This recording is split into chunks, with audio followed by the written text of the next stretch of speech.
ஹாய்ங்க, நான் பிரியா. நமக்கு ரெகுலராக ஒருத்தர் மீன் கொண்டுட்டு வருவாருங்க. இன்றைக்கி அவர் நெத்திலி மீன் தான் கொண்டுட்டு வந்திருந்தார். நல்லா ஃப்ரெஷ்ஷாகவே இருக்கும்.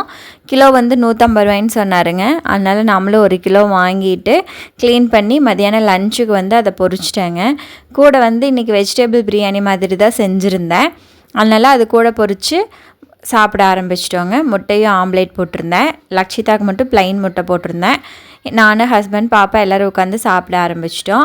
அப்புறம் ஜோஷ்னிக்கு நாளைக்கு பர்த்டே அப்படிங்கிறதுனால கேக் வாங்கலான்னு சொல்லிட்டு திருப்பூரில் நீலகிரி பேக்கரியில் தாங்க வாங்க போயிருந்தேன். அங்கே கேக்கும் வாங்கிட்டு வர்றதுக்கும் டைம் ஆயிடுச்சு.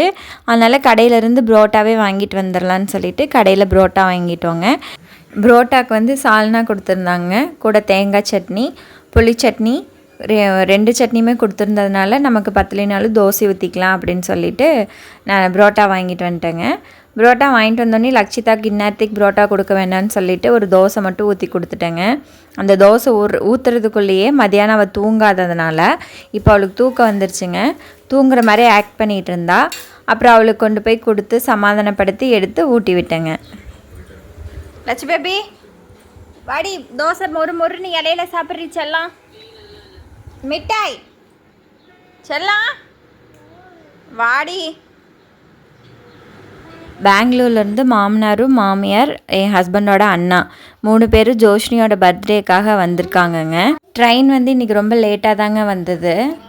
பெங்களூர்லேருந்து வரும்போதுங்க குக் வித் சங்கீதா அப்படின்னு சொல்லிட்டு ஒரு யூடியூப் சேனல் இருக்குது இல்லைங்களா, அவங்க மசாலா பேக்கெட் சேல்ஸ் பண்ணுறாங்க.